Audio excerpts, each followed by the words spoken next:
You know, you fake cried for about 7 or 8 hours today. Not one tear came out of your eyes. Not one. Not one. Not on the scene with the officers, not in this room. You have fake cried over this woman's death since we made contact with you for hours.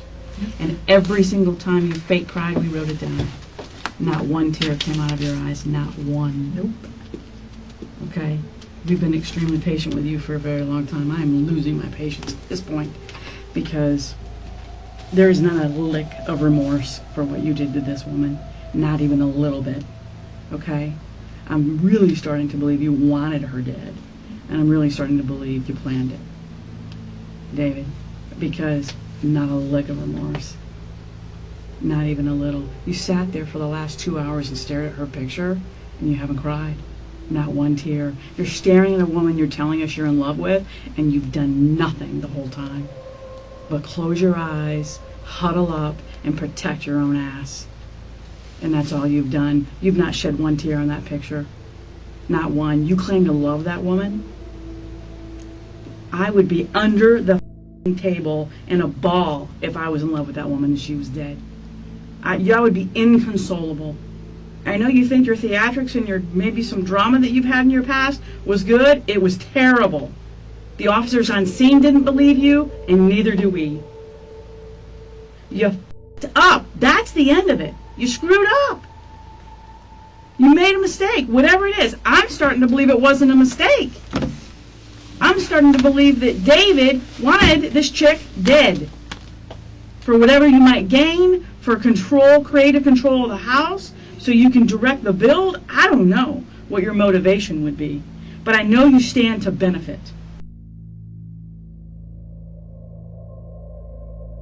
Detectives recognized that the case at hand was far from typical. The evidence collected at the crime scene exhibited significant discrepancies when compared to that of the suspect's alibi. When examining the case of David Tronnes, there are multiple predisposing factors that appear to have influenced his behavior and actions. As we conduct a thorough examination of all vectors of information, one word can be used best to describe the last few weeks of Shanti Cooper's life: tragic. In order to better understand the full complexity of this case, we will need to establish a bit of context. Originally from Minnesota, David was going through a divorce when he decided to pack his bags and move to Orlando, purchasing a home that would soon change his life. It's important to note that David paid approximately $600,000 in cash, which would indicate a significant level of financial resources, information that was key to the defense's argument. The property was an older Victorian-styled home that was built in the 1920s, which meant the integral structure of the home was in dire need of repair.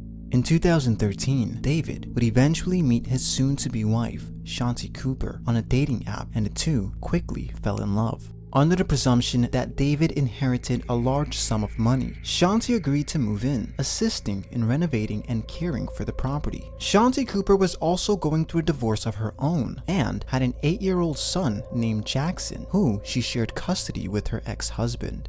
The couple began an extensive deconstruction of the home, essentially rendering it uninhabitable, forcing the couple to move into the garage with their 2 dogs and belongings. Shanti ran a lucrative software business and worked out of the garage, while David would oversee the property, tending to the garden and pool. It's noted that Shanti covered a majority of the expenses, which seemed quite odd to investigators and was explicitly brought to the jurors' attention. When taking a look at the information found on Shanti's computer, Shanti stated that the renovation was making no progress and their relationship was quickly getting worse. Shanti's close friend would testify during trial, stating that things drastically changed, as oftentimes she would have to be a mediator between the two. To the outside world, David and Shanti appeared to have it all, but behind closed doors, their marriage was secretly crumbling. It was later confirmed that Shanti removed her son from her $350,000 life insurance policy and designated David as the new beneficiary. However, upon closer examination, detectives discovered that the sentiments were not mutual, as David did not include his wife Shanti on the trust for their home. Unable to continue the renovation, David would contact a television show called Zombie House Flipping, where the host Keith Ory would agree to meet with the couple and discuss helping with renovation and possibly featuring on an upcoming episode. Good morning. Good morning. Can you introduce yourself to the jury and just spell your last name for the record? My name is Keith Ory. The last name is O-R-I. And what do you do for work? I am a real estate investor, and I appear on the A&E television series Zombie House Flipping.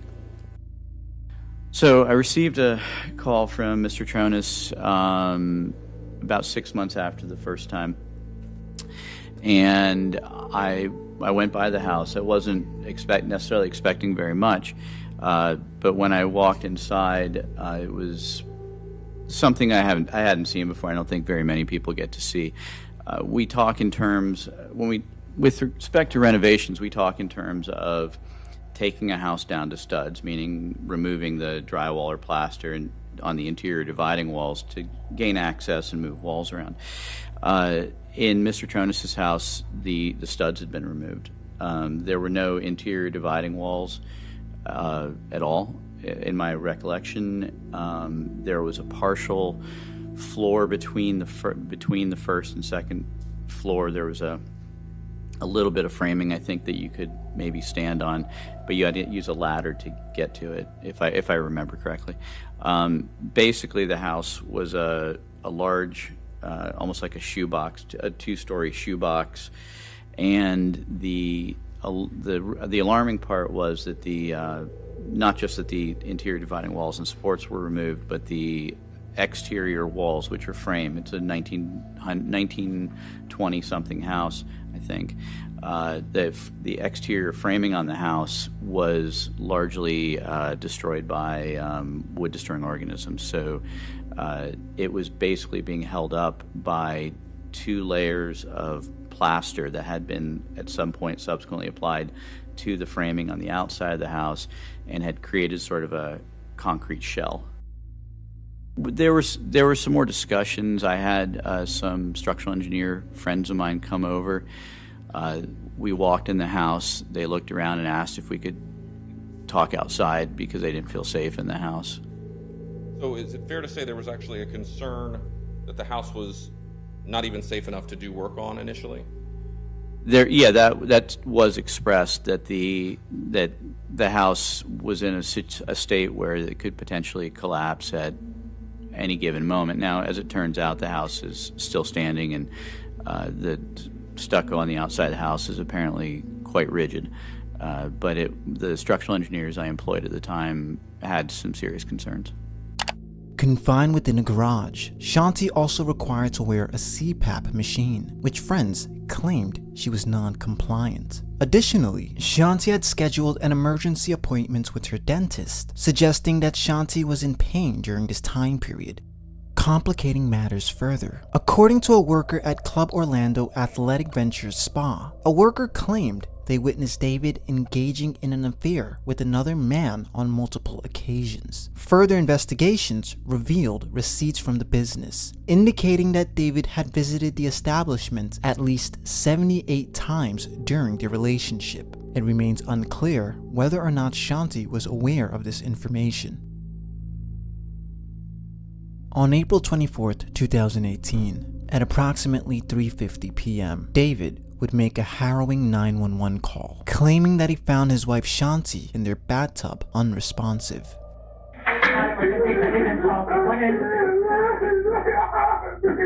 Hello? She's not breathing. I'm trying to do CPR. I can't. Okay, listen to me. Can you tell me what your address is? I don't know. 218. 218 East Copeland? Okay. And who is it? Copeland, this is Dan John. Your name is Dan? David. Okay, your name is David? Okay, who is it that's not breathing? My wife. I'm fucking. Your wife is not breathing? Okay. Sir, I need you to take a deep breath. Take a deep breath. Listen to me. I'm going to get the paramedics so we can try and get her some help, okay? Don't hang up.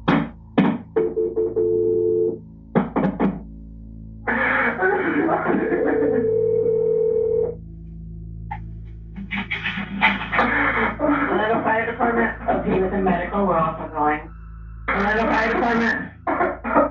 Okay, with the medical, we're also going. Okay, let's do a little fire department. What's the address of the emergency? It's 218 East Copeland Drive. 218 East Copeland Drive. What's the telephone number you're calling me from?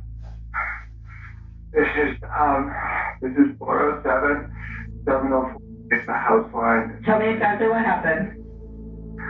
It came over. I'm trying. Okay, what happened? It's found her in the shower. And she passed away? Listen. Okay, what's your name?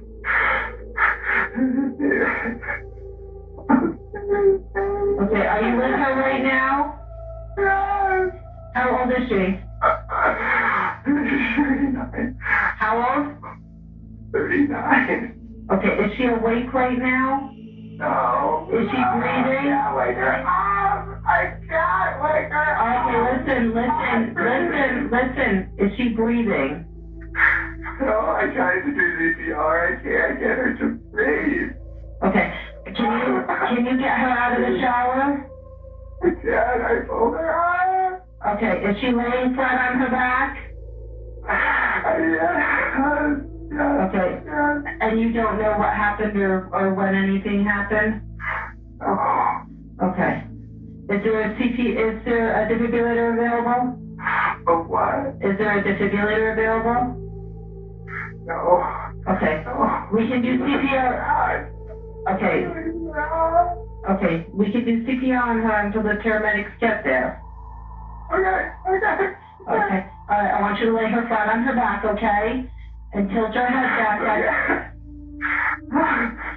I want you to tilt her head back by putting one hand on her forehead and one hand on the back of her neck and tilt her head back, okay?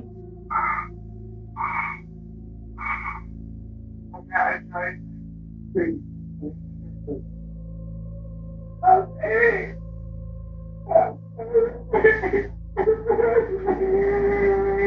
Okay, listen, I want you to take a deep breath, okay, so we can do what we can while the paramedics are responding, okay?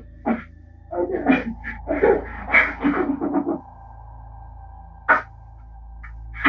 I have neck tap. Okay, I want you to put your mouth down by her. I want you to put your ear down by her mouth and tell me if you feel or hear any breathing, okay?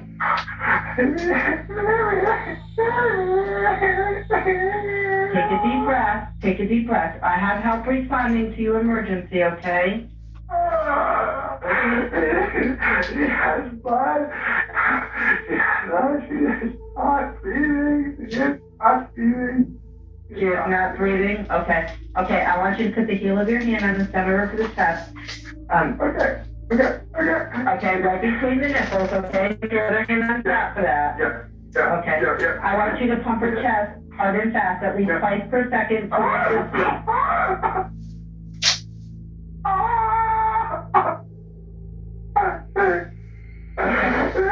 Okay, I want you to just let the chest come up all the way between pumps, and we're going to do this until help can take over, okay? I want you to count out loud. They're almost there to you. They're responding emergency to you. There's a blue dumpster. They have to come back. Oh, God. What is blue? There's a blue dumpster, big blue dumpster in the driveway. They have to turn in. And if they can get past it, they have to drive past it. If they can't get past it, they'll park out in the street. They'll just park out in the street. Yeah, but we're in the back. We're in the far back. They have to get back to the gate and come up the stairs. Oh, God.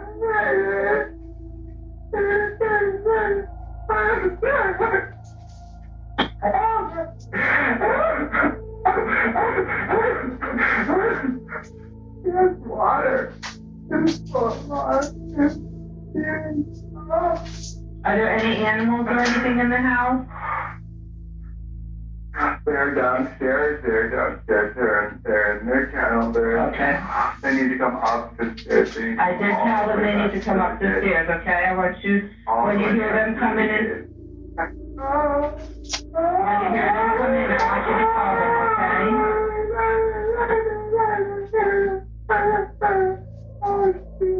Has she been sick or something? Yeah. Yeah. Oh God, what happened to me? Baby.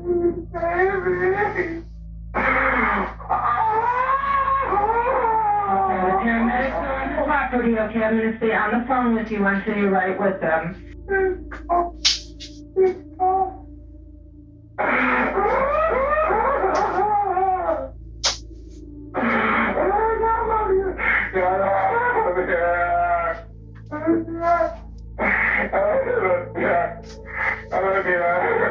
Are they there with you?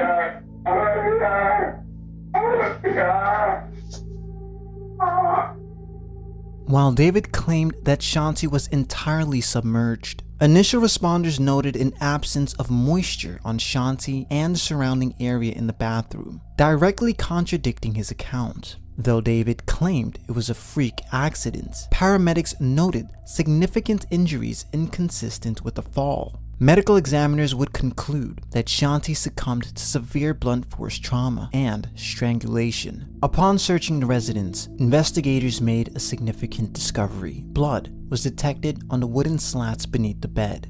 When questioned about this, David attributed this to Shanti being on the end of her menstrual cycle, to which detectives found quite odd. Police would then ask David to come in for an interview, to which he complied. The interrogation begins with Detective Sprague and McCullen entering the room with a calm and non-confrontational approach. Their current goal is to build rapport, all while encouraging an open dialogue, which they execute flawlessly. Detectives will often ask an open-ended question, a technique that allows David to provide his version of events without feeling pressured. Detectives also acknowledges David's cooperation, as David has been sitting in the interrogation room for several hours now, a mere fraction of the time spent in total. Things. Okay, is that good? Okay. I'm with you. I haven't eaten since this morning. I'm sorry this has taken so long. You are David, I believe? All right. I'm Detective Teresa Sprague, and this is Detective Barb McClelland. First of all, on behalf of the Atlanta Police Department, we want to say how sorry we are for your loss, David, and also for everything that we're going through. I know this is very traumatic for you, okay? And it's just a terrible, terrible thing. So, all right, and I know you've been waiting a long time. We've just obviously had a lot to do to try and figure out what's going on here, okay? And we need your help doing that, okay? All right, can we just, and if you need to take a break, you tell me, okay? If you need anything at all, you let me know, okay? Okay. We appreciate your patience. I know you've been in this suit, and I can get you some clothes as well. But you understand why we needed to do what we needed to do. Okay. Of course, we want. My understanding is that you've been very cooperative, so we just need to, obviously we need you, or we got to figure this out together, okay? Of course. What is your first name? Is your first name David? It's David. Though the authenticity of the grief displayed is still uncertain. Nonetheless, detectives comfort the suspect by sympathizing. It's important to note that David alternates between crying hysterically and coherent conversation, an anomaly which investigators notice. Okay, and when did you move to Florida? In 2013. Okay. About 5 months after I met Shanti. Did you meet her here or there? I met online. You met online? Okay.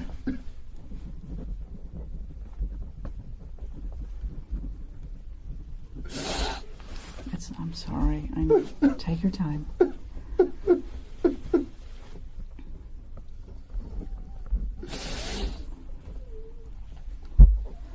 I'm so sorry. Can you tell me what year that was? It was 2013. 2013.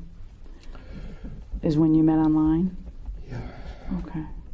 And about 5 months later, did you move here and move in with her, or just move here? I'll try to be as accurate as possible. I believe it was the end of September. My mom moved out. Your divorce was final in March of 2013? Yeah. Okay. And you met her about a month later? What application was it, like? Match, okay. So you guys knew each other approximately 5 years this month? Right.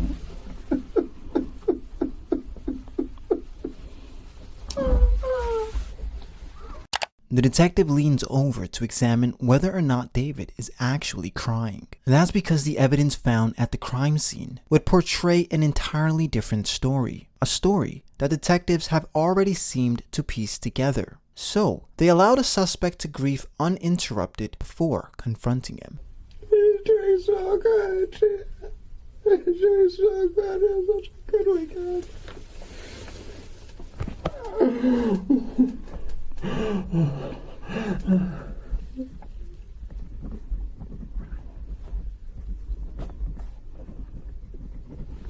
They've never been more in love. We were so happy.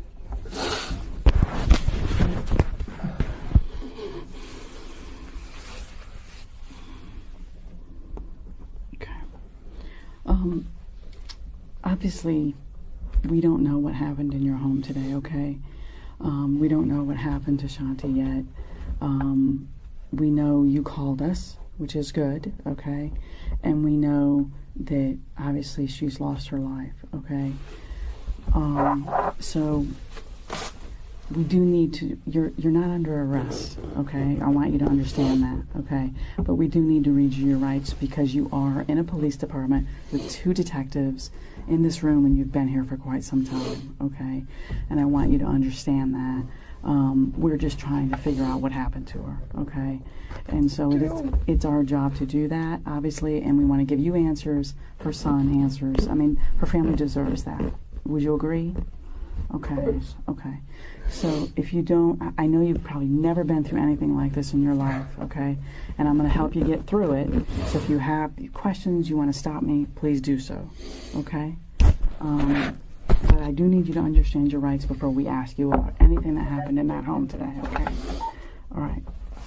They begin by Mirandizing the suspect, to which David obliges to speak on the matter. They begin by making the suspect as comfortable as possible, assuring that Jackson is with his father and the dogs are taken care of, before inquiring into the current status of the property. All right. So I'm assuming since you've been so patient and so cooperative that you're here because you want answers as well, okay? These are yours? Yes. Okay, okay. All right, so obviously we've been in your home and we have looked around, we've examined her. She is going to be taken into the medical examiner's care, okay? So promise we're going to be with her, okay? The medical examiner's office will be with her. At your request, the officers contacted the school, and Jackson's dad has him. So, okay, we're still at your home. Your dogs are fine. Okay, we're going to be at your home for a little while. Okay, so I need you to we're going to continue kind of down this path about how you all met. I know you met on Match.com, and about 5 months of what would it be? Telephone, text, and We just started every other weekend flying. Back and forth. So, okay. I came down to work on it. So when you say you got a deal on a short sale, is that house? What did you mean? We had before I came down, before I moved down, Shanti and I found out we were looking for houses before I moved. The one we ended up wanting to purchase was on short sale, and that's the one that fell through. And they never came through. Okay. So you closed in May of 2015, and you started doing work. Was it in the condition that it's in now? Was it under renovation or? It was fully livable. It was just an older Victorian style home. And Shanti wanted to completely open it up, open concept, totally.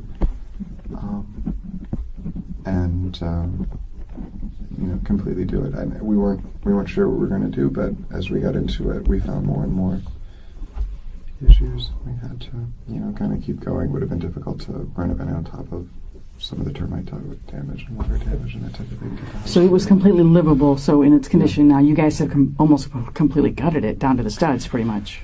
Yeah, that only really happened in 16. So we really lived in the house all of 15, and even the beginning of 16, we had the family room and the kitchen, and we still slept upstairs in what we call the accommodation in the apartment. Okay. But we weren't quite as restricted as we are now. Who's doing the work?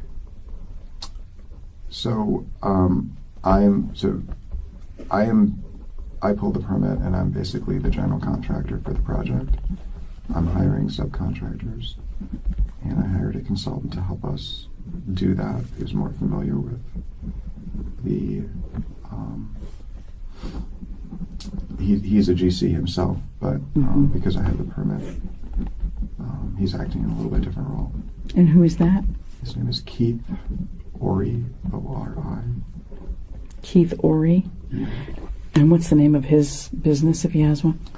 When questioned about the property's management, David claims to have been the general contractor in charge, yet fails to mention Keith's significant role in the project. However, Keith later testifies, corroborating David's statements. Are you aware that David Tronnes was acting as his own contractor at the time? I believe so, yes. Did he seem qualified to you? Dave's a very smart guy, and what we do is largely not rocket science. In addition to gathering information on Shanti's work life, the detective inquires why Shanti was not included in the property's trust, finding this omission quite odd. Okay, so how long have you been living? I'm assuming you're living in the rear apartment. How long consistently have you been living up there? The whole time, or just since you... We took the kitchen out in late winter, so February, March, spring 2016. And we still had the family room, which is a 600 foot. So the kitchen's been gone that long. How long have you been sleeping and everybody kind of living? Have you slept up there the whole time? We've been doing that the whole time. Yeah. Okay. So it's been, and you bought it in 2015? Been 2 to 3 years? Yeah. Since you've been doing the renovation? Right. Okay. Right. Okay.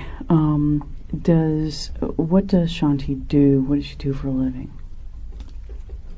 She's a financial accounting consultant for a software program called... She work from home? Okay. How are you guys doing? Was it her business that was keeping you afloat? I bought the house with cash that I had. We don't have a note. And I've used mostly my cash that I had saved from a career at 3M before I came here. A pretty successful long career, and I did well in real estate.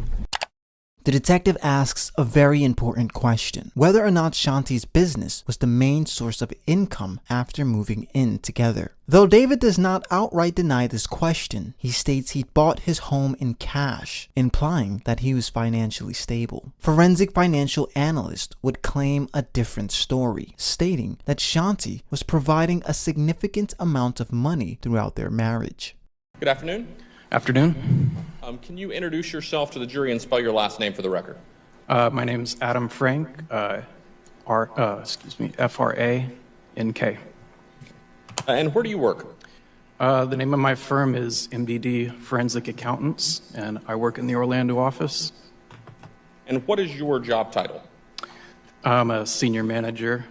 I oversee a number of staff. I also am typically retained to quantify economic damages and also to provide forensic analysis for financial records of various entities. Right. All right, and what does continue on? Because doesn't it have any reference also in a branch deposit? Yes, there was a deposit of $200,000, and then I did see where Shanti had written a check and to herself, like, for that amount, which we don't know what it was for. Okay. As well, so I came down here with about 800 or 900,000, and we bought the house for cash. Well, how much did the house cost? 608. So that you guys own the house free and clear. Is your name only on it, or was it both of yours? When we bought the house, we weren't married, and so we put it in a trust, and we just completed the trust paperwork end of last year, beginning of this year, to put her name on the trust and slowly kind of migrate my mom, she's 82, off of it for financial reasons and estate planning reasons. It just made more sense. Your mom's name was on the trust? Correct. Okay. And what was the reason for that? Was it you and your mom, or just your mom? The reason was if anything would happen, we put her trailer in the trust as well, so it was a property trust for our family. Mm-hmm. And I'm an only child, Mm-hmm. and my father hasn't been part of my life. So we've always done everything like that together. Okay. I've always taken care of her. Okay. She lives here? Affairs. She does. Okay. Yeah. In the same area or complex that her grandmother, that Shanti's grandmother lives in? Yeah.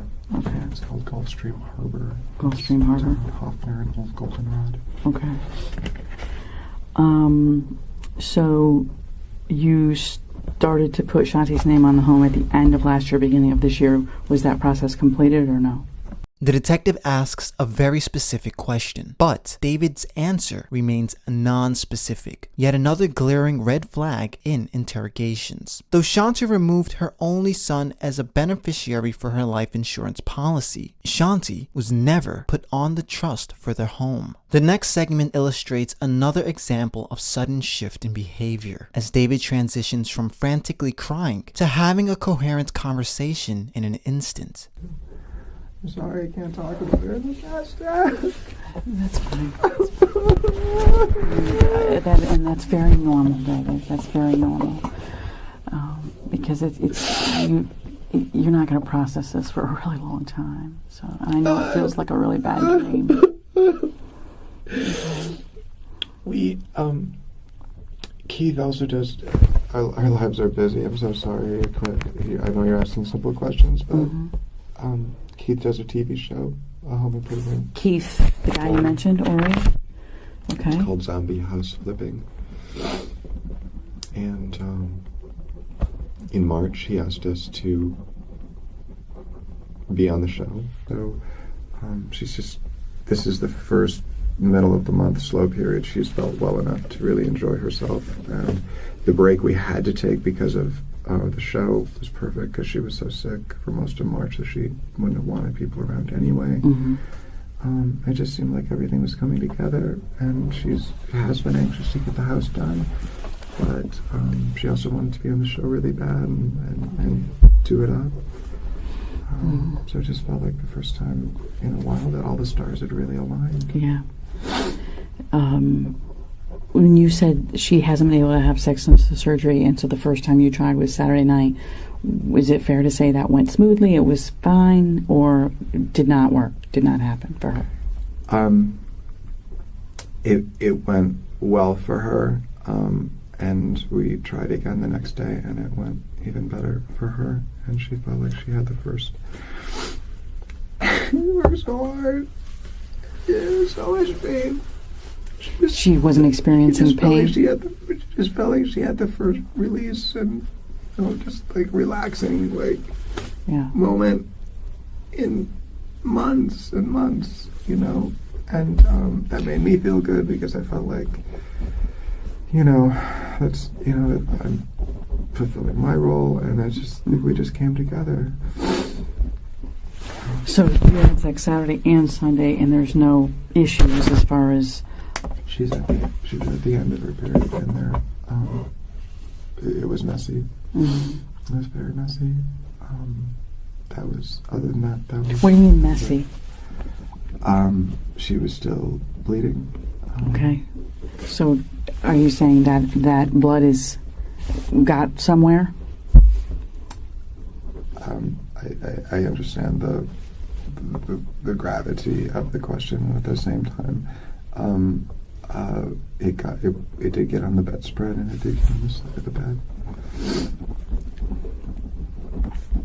Which side of the bed? The left-hand side as you face it. As you face the end of the bed? Where on the left-hand side? Everywhere on the bedspread, on the sheet.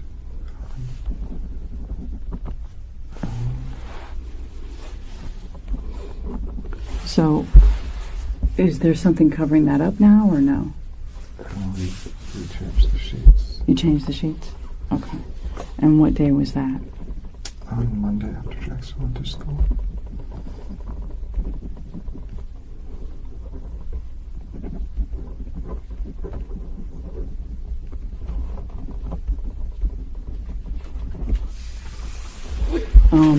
So those have already been washed, or you put them back on the bed, or what happened? Those are washed. Those are washed. Are they back in the bed now, or are they folded somewhere? They're folded. We put a new set on. A new set. Okay. So there shouldn't be blood on the bed now, or is there? There shouldn't be. So she's at the end of her period. I understand. So you're saying that there was some blood there. I would guess there is blood there. I would guess there is. I would guess there is still. We picked up the sheets and we wiped it off, but we didn't. Okay. But was she? But I imagine as a woman, as we are at the end of your period, you're wearing. Normally to bed you wear like underwear and a pad or tampon, etc. So if she's at the end of her period, she should still be. This was during sex, is what I'm saying. No, I'm saying after that. Though, like when you're Definitely not having sex and you're in bed, you'd have like underwear and a pad on, tampon, whatever. So you don't bleed in bed all the time or bleed in your clothes or whatever. Absolutely. So normally you'd have some sort of feminine protection on if you're not having sex. Is that fair? Yeah, and we normally put a towel down. Yeah. Down. As a lot of couples do. Although this could be considered a potentially simple explanation, detectives find it highly unlikely that Shanti was bleeding profusely, particularly since it was the end of her menstrual cycle. You made comment that you thought the bed was made in an unusual manner. The bed looked really, really, really made in haste. So there another clue that something might have happened on this bed. Correct. That's why they took it apart. That's why they took the mattresses off. They took everything off. The slats, both mattresses, both foams, those sheets, they found nothing. The blanket, they found nothing. Detective, how many search warrants did you execute on that property? 3. Okay, so on April the 24th, was any effort made to preserve the sheets or the bed? Effort made to preserve the sheets of the bed. We did not understand where the blood could have gone. We didn't see it, so no. Okay, let me stop you there. What about, isn't it true that on April the 24th, that suspected blood was seen on the edge of the slats that were located on the floor under the bed? I asked those to be collected on April 24th. I asked both of them. And they weren't. And when I found that out, we went back. And so let's stick with search warrant number 1, though, because we're talking about April the 24th here. So you've got blood on slats that belong to the bed.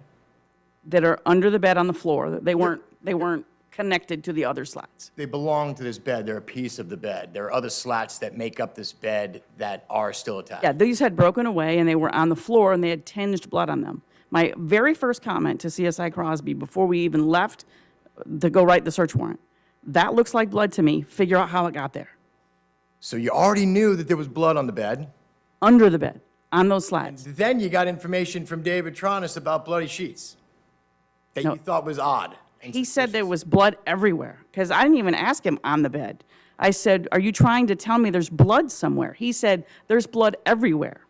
I said, where? On the mattress, the bedspread, on the sheets, on the side of the bed. It's everywhere. And I thought, well, that's odd from the end of a menstrual cycle, and she's not even wearing Didn't look like she was even wearing underclothes. David is now asked to provide a detailed account of the moments leading up to his discovery. Okay, and what happens when you enter the home? Is anything unusual? I could hear the water. I couldn't hear her. I knew something was wrong. And that's when I went into the bathroom, and that's when I saw her. Because you heard the water and didn't hear her, you felt something was It's wrong? one room. I went upstairs. I don't hear her talking on the phone, so I say hello. I don't hear anything back. I can hear water running. She's not saying anything. Doesn't seem right. Sometimes it is hard if you have the water running to hear somebody out there, so that was my assumption. Okay, so it's one room. You don't see her? Until I get to the bathroom. Okay. Is the bathroom door open or closed? Open. Open? Okay, and so you walk toward the water that you're hearing? Yeah, I walked into the bathroom. Okay. And the door is open, and what happens? What do you see? I see her laying with her head in the right-hand corner.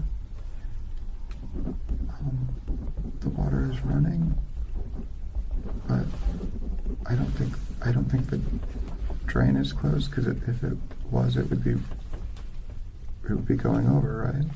So the water's like half full.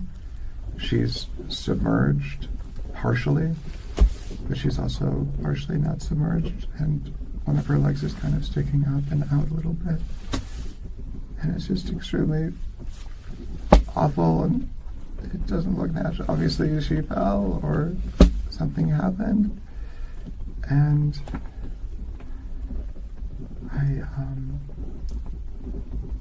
I tried to pick her up. I turned the water off. I tried to pick her up.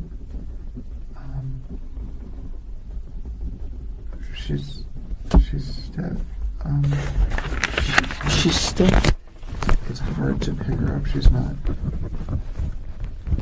It's like a sack of potatoes, it's not easy. David describes the love of his life as a lifeless sack of potatoes, a peculiar choice of words that doesn't go unnoticed. He also refers to Shanti as being stiff, an important detail that surfaces repeatedly during trial. Detective Sprague correlates the term stiff with rigor mortis, effectively asserting that Shanti was deceased long before David's so-called discovery. During the interview, David acknowledged that Shanti was stiff or in rigor upon him first touching her and attempting to remove her from the bathtub. Isn't that true? He said she was very stiff. He said her leg was bent. It was stiff. Her arm was stiff, and her jaw was stiff when he tried to get CPR. So for someone who's never come in touch with somebody before, that leads you to believe that there's some form of rigor that's beginning, correct? What it led me to believe is if you're in the tub and you're in full or partial or full rigor and your leg is bent, then why is your leg not bent when we get there and see her body? And if her arms are down at their sides, then how does he drag her face down with her hands like this? How does he break rigor? Because he couldn't get her mouth open to give her CPR, but he got her arms from her sides down up like this to drag her upside down, which means he had to break rigor. And I don't think that's possible because I have handled many decedents in rigor. Detective McClellan, David has no medical training. Detective McClellan or Detective Sprague? Detective Sprague, excuse me. Pardon me, it's late, and I'm tired too. And I'm missing an appointment, but go ahead. She's not moving with me. I grabbed her arms and kind of pulled her this way. And over, I think partially over, and that's when I realized that I wasn't going to be able to carry her. I tried to pull her. I was being as careful as I could, and at the same time I wanted to get her out of the water. I was screaming, "What's wrong? What's wrong?" And I pulled her out into the other room, and I didn't know what to do. it was hard to move her that way, so I turned her and I held onto her wrists. I thought that I'm still thinking that there's something I can do to help, and I'm kind of moving her, trying to get her, to shake her a little bit and trying to get the water out of her lungs. I got her in front of the couch, and I had to stop. I put her down, and I tried to lift her head up to kind of clear, like I guess it's the thing you do if you're going to do CPR or something. She's not responding. She has blood coming down her face and on the side of her body, and I'm still thinking I'm still thinking that she's going to be okay. I got the we had taken the mattress pad off the bed. I set the mattress pad down underneath her, and I set her on it, and I tried to lift her, and I wiped. I didn't know what was going on. I didn't know what had happened. I had a towel that I had used to pull her out of the shower or out of the tub with. I tried to wipe off, see what was. Where was the blood coming from?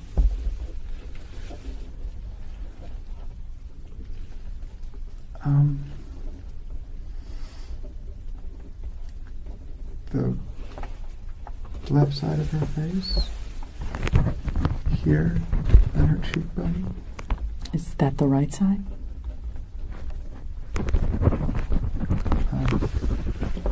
I'm looking. Or is it both? No, I don't think so. She had blood. She had blood on the side of her head, down her neck. Another notable moment in David's assertion that Shanti was bleeding from her face, claiming she must have fallen and hit her head. However, medical examiners stated that Shanti's injuries were inconsistent with a slip and fall. The autopsy revealed contusions and bruisings, consistent with blunt force trauma and strangulation, directly contradicting David's claims. And is she face up or down? Down. Okay, so she's face down. And the tub, you're saying, is not quite full, but almost full. So is she floating or not?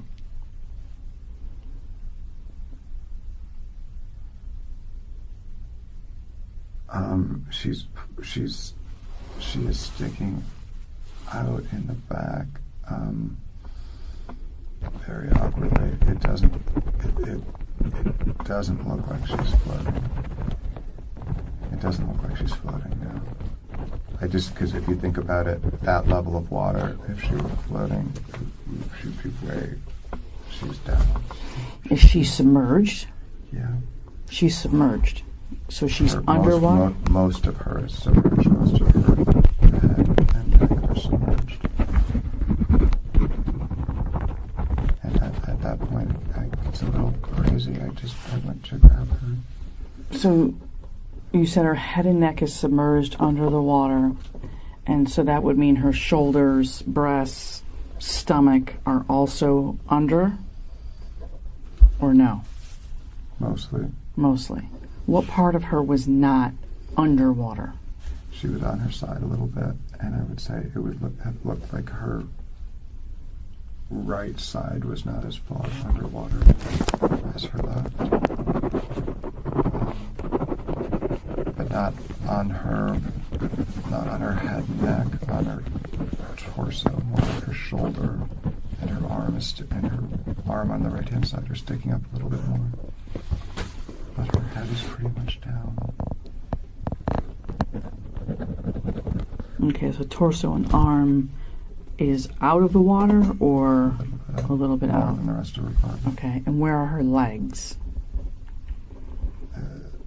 Kittywampus.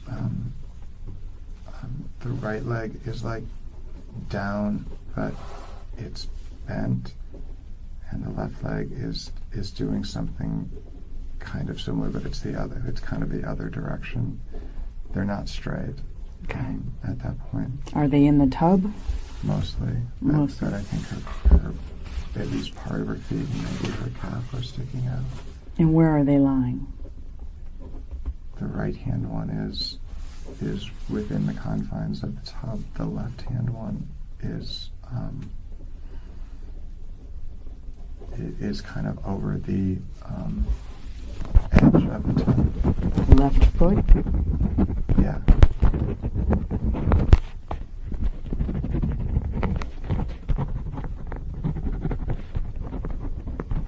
Okay.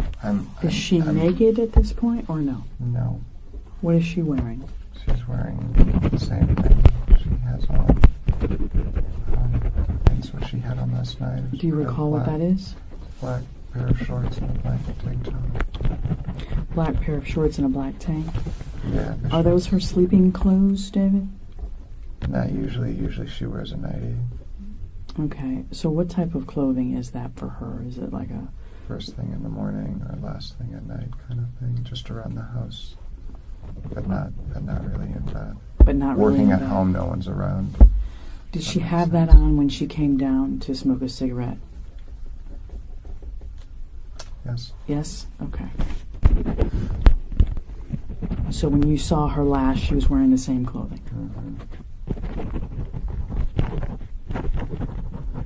Okay. So you're saying that her head and face and neck are underwater and her right side is kind of on a slant, so her right side's not as underwater. She is basically, for all intents and purposes, submerged almost completely up to her torso. I'm going crazy at that point. It could have been a little bit of, it could have been a little of this, and this is down. It could have been on Her the clothing side. is wet or not? Yeah. Her clothing is wet? Yeah. Okay. So her hair is definitely wet, right? Yeah. Her clothing, her tank, and her shorts are wet. And she's face down. So the first thing you do is what, if you recall? I reached out and grabbed her. I reached out and touched her right arm. Do you recall where?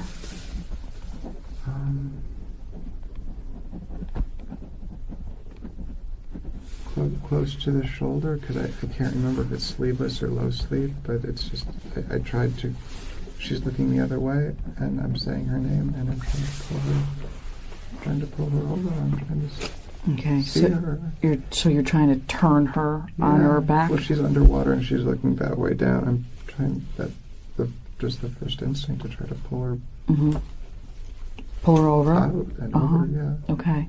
So when you turn her, before you pull her out of the water, you turn her and do you see her face? Yeah. Okay. And what's the first thing you notice? Her lips and her eye are both dark. Lips are dark? Yeah. Purple, blue, gray. Okay. And her eye, which eye? It is her left eye. And what do you notice about that? It's all discolored, and there's a cut underneath it.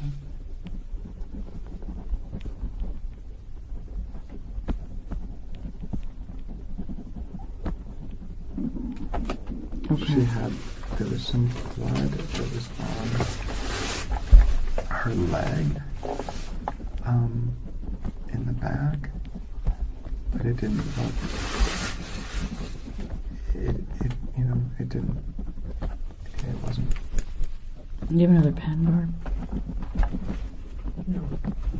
Would you mind grabbing me one? Because that is the end of that one. Thank you. Did you want to? Are you okay? I'm okay. Okay. Typically, When an individual is experiencing extreme shock and distress, they are unable to eat or drink for quite some time. However, when the detective offered David something to eat, he felt comfortable enough to accept. While not an outright indication of guilt, this behavior is certainly unusual. But her son's not there. So even when her son's not there, you're still not sleeping together. You're not in the same residence. So during the day. Spending a lot of time apart, it seems, a little bit. But then, conveniently, you're away for a while, and you come back and you find her like this. And you've had some pretty answers for just about everything we've talked about. Consistent, elaborate, detailed answers for everything we've talked about. The issue I'm having with is I absolutely think that she was deceased before you left to go to the park.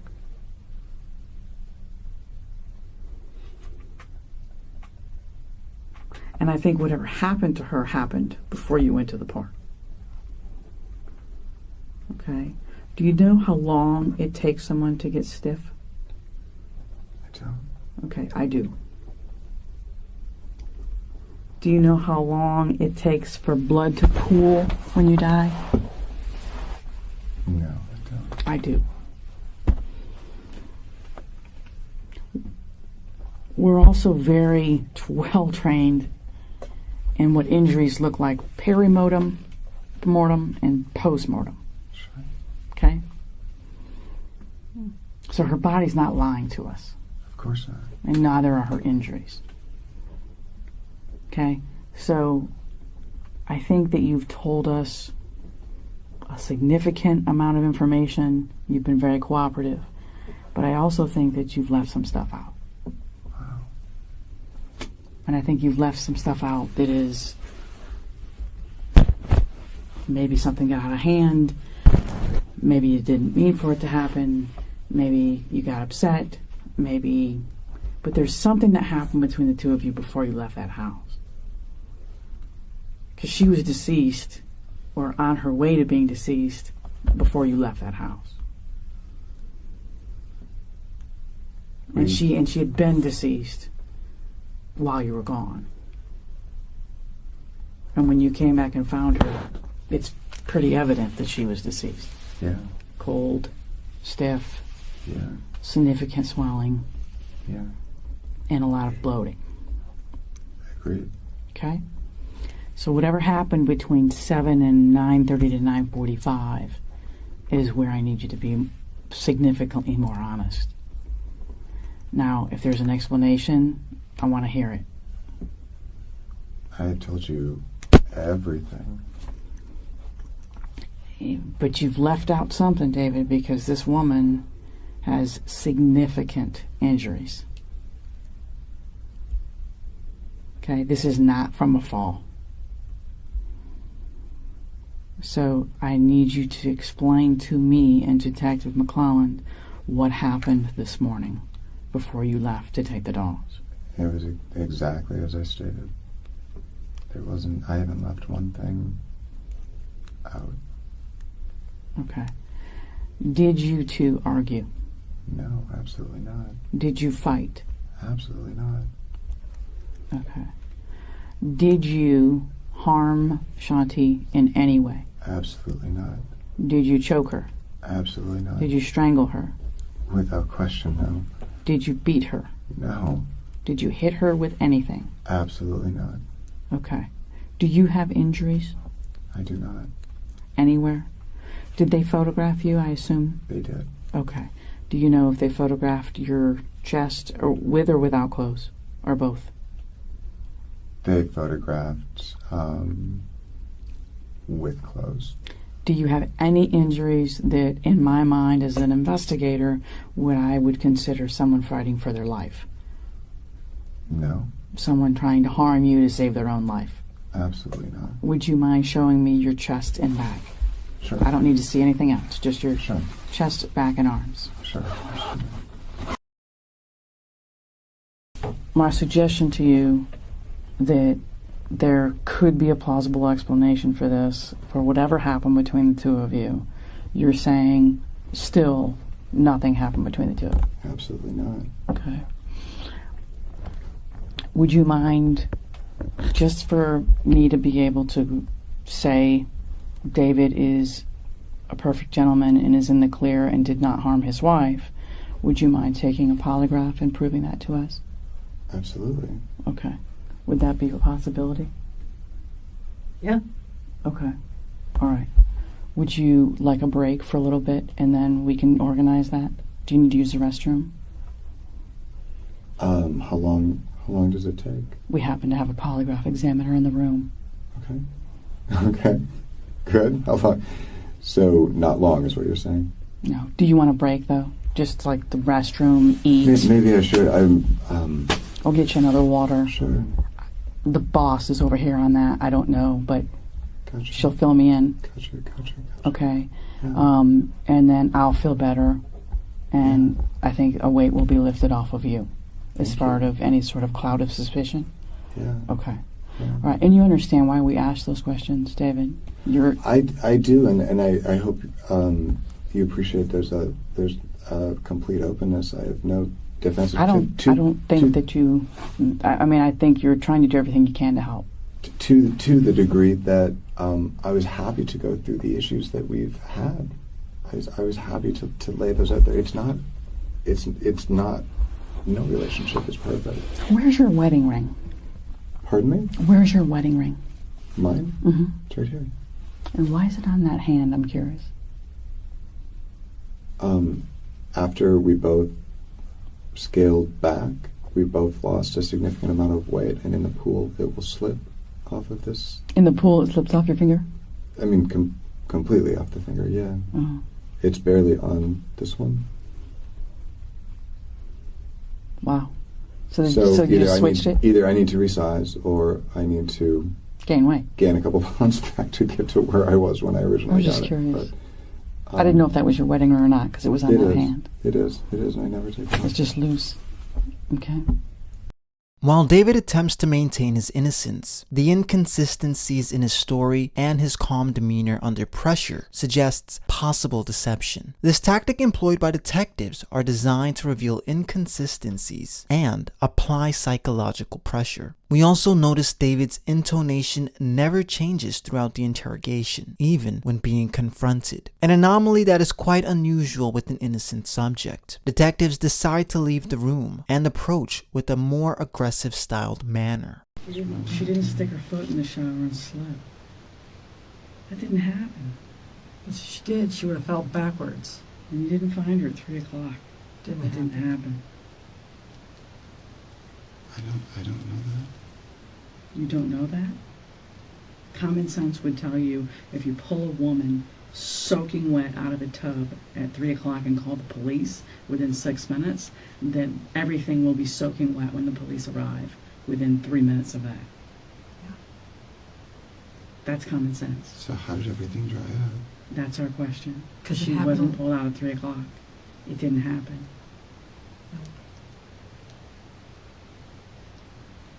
There's a science behind evaporation, and that science is not matching It's not magic. 3 Okay. o'clock. I can take a Science. shower at 6:30 in the morning, and at 10 o'clock at night, my towel's still wet. Your shower even stays wet. I mean, it's just common sense.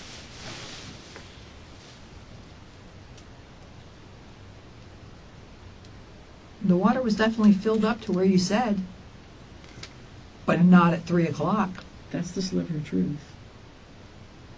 There's blood in the water. There's another sliver of truth. Mm-hmm.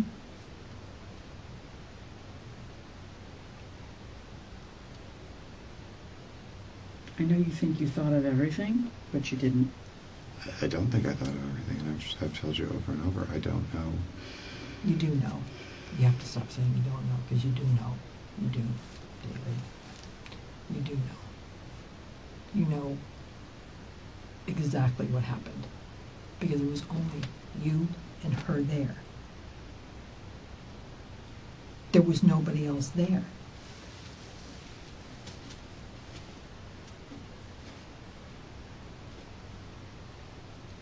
Nobody. I don't know what happened when I wasn't there. No, I'm sure. There had to have been close to well over an hour in the morning that I wasn't there, and well over 2 hours in the afternoon that I wasn't Right, there. that's very possible that you left the residence. However, when you were there, whatever happened to her happened when you were there. It didn't happen when you were gone. It happened when you were there. And I wouldn't expect you to know what happened when you were gone. Nothing happened when you were gone. She was already deceased. Talk around in circles. Trust me. The evidence and her body speak for itself. And your story is BS. So you better figure it out before it goes too far.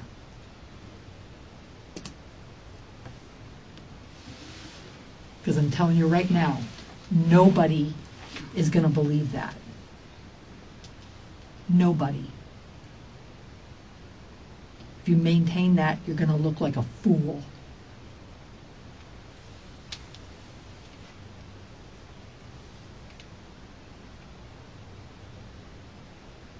Picture telling that story with your mother sitting there listening to that. And try it. Like, As it's picked apart by as everything you told us is picked apart by everyone who testifies. and we haven't even hit on everything. We're holding some of it back, waiting to hear the truth.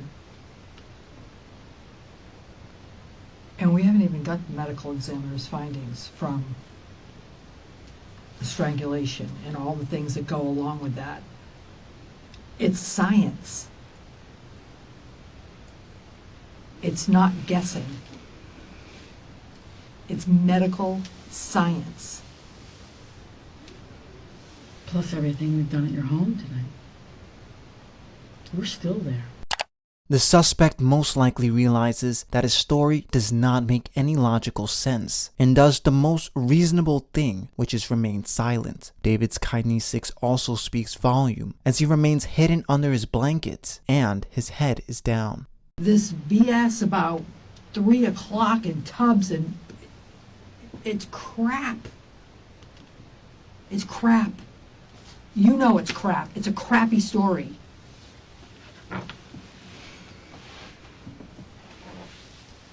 Yeah, you don't know what happened when you were gone. I get it. But you know what happened when you were there, and that's what counts. You know, you fake cried for about 7 or 8 hours today. Not one tear came out of your eyes. Not one. Not one. Not on scene with the officers, not in this room. You have fake cried over this woman's death since we made contact with you for hours. And every single time you fake cried, we wrote it down. Not one tear came out of your eyes. Not one. Nope. Okay? We've been extremely patient with you for a very long time. I am losing my patience at this point because there is not a lick of remorse for what you did to this woman. Not even a little bit. Okay? I'm really starting to believe you wanted her dead. And I'm really starting to believe you planned it. David. Because not a lick of remorse. Not even a little. You sat there for the last 2 hours and stared at her picture, and you haven't cried. Not one tear. You're staring at a woman you're telling us you're in love with, and you've done nothing the whole time. But close your eyes, huddle up, and protect your own ass. And that's all you've done. You've not shed one tear on that picture. Not one. You claim to love that woman? I would be under the fucking table in a ball if I was in love with that woman and she was dead. I would be inconsolable. I wouldn't even be able to utter the words or talk to detectives for 6 or 7 hours like you have. Okay? You've not shed one tear in that picture. And you've been staring at it since she presented it to you. 2 hours ago. Over 2 hours ago. You are not remorseful for what happened to her. You could give 2 shits about what happened to Shanti tonight. Okay? I told you she was murdered. Murdered. Someone took her life from her. And there's nothing. You can't even fake it. That's how much you could give a shit. You can't even fake it. I know you think your theatrics and your maybe some drama that you've had in your past was good. It was terrible. The officers on scene didn't believe you, and neither do we.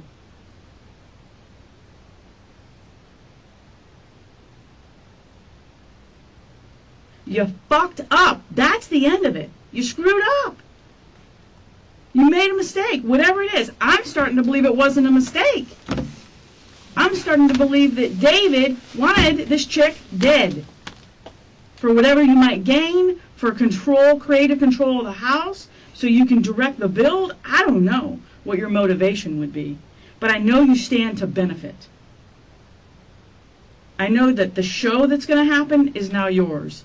That all the decisions that are made are now yours. The 250 grand you tend to inherit, you can build the house of your dreams. Maybe never work again.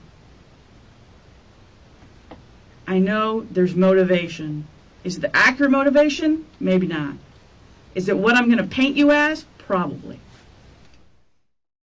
Though David would claim a tragic accident occurred, the forensic evidence told an entirely different story. Shanti's injuries and the state of the crime scene suggested a violent struggle, directly contradicting David's claim of an accidental fall. Blood spatter analysis and the condition of the bathroom pointed towards foul play rather than an unfortunate accident. In court, the prosecution painted a picture of a calculated murder. They argued that David's financial troubles and the couple's strained relationship provided a motive for the crime. The defense, on the other hand, attempted to cast doubt on the prosecution's narrative, claiming there was no motive for the crime as money was not an issue. In October of 2023, David Tronnes was convicted of first-degree murder and sentenced to life in prison without the possibility of parole. He currently resides within the Florida Department of Corrections.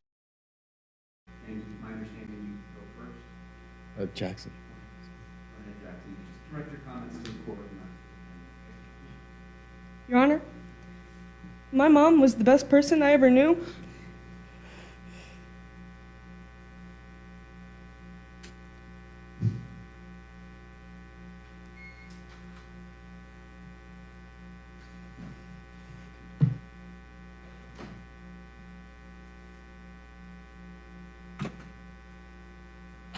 She worked a lot, but she never put her family over work.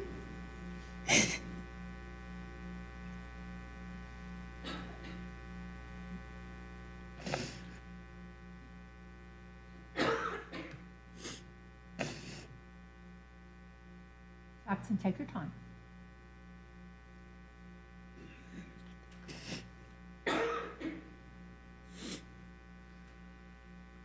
Hold on 1 second.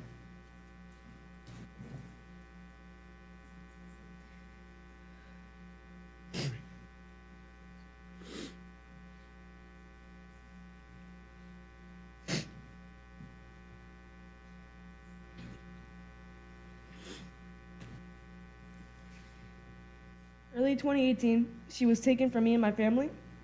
It's like a hole in my heart that I can't fill or fix. She didn't die peacefully. She did not deserve anything that happened to her that night.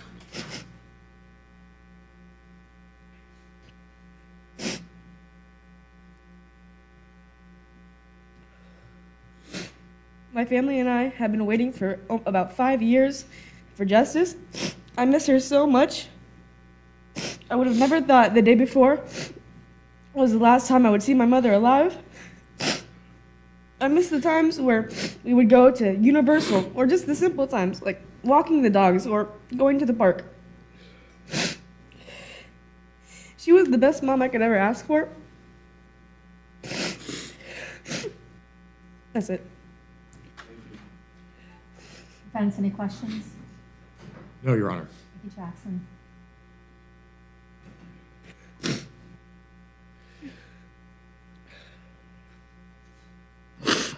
Your Honor, when Shanti and I were married, we tried for years to have a child with no success.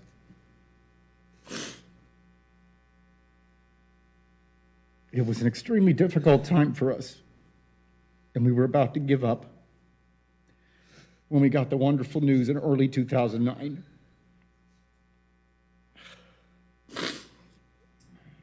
We did our best to raise him together, but as you know in life, it is not without its curveballs and heartaches. And when we divorced, as difficult as it was, one thing we never fought or wavered on was raising Jackson the best we could.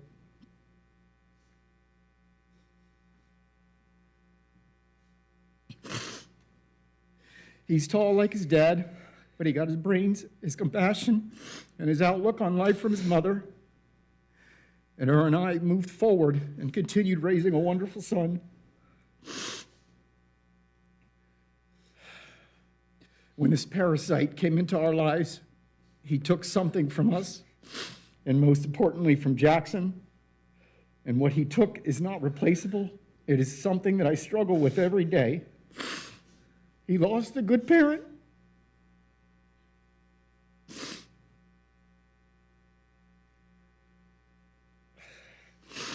It is still unfathomable to me what he did to her and what he put Jackson through. He knew and he saw firsthand how special their bond was, and he still tortured him and brutally ripped her from this world, our lives, and Jackson's. As I've struggled to understand, to this day, the only word I come back to is evil. Only evil would do what he did to her and Jackson when he had the choice not to do what he did. For every wonderful achievement he experiences, as young children do when they grow up, it bothers me as we experience these moments that not only is she not here because of this parasite, but that I have to think of what he did during these wonderful moments. Awards at school, great report cards, acting in the school play, and I don't know if that will ever change, but it makes me so proud to see him flourish, knowing she had an everlasting impact on him, despite what this parasite did.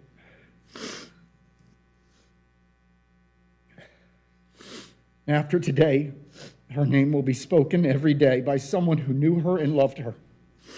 She will be remembered and thought of every single day because of who she was and is.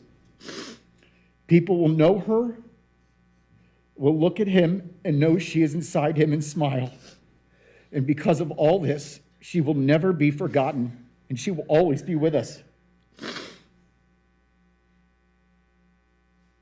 After today, this parasite's name will never be spoken again. Anyone who knew him will forget him. He will never be remembered or thought of after today. No one will ever call or visit him where he's going. He will be forgotten, and he will not even be a footnote in this world if Your Honor does what she is supposed to and do what is right, and that will only be a fraction of what he deserves for what he did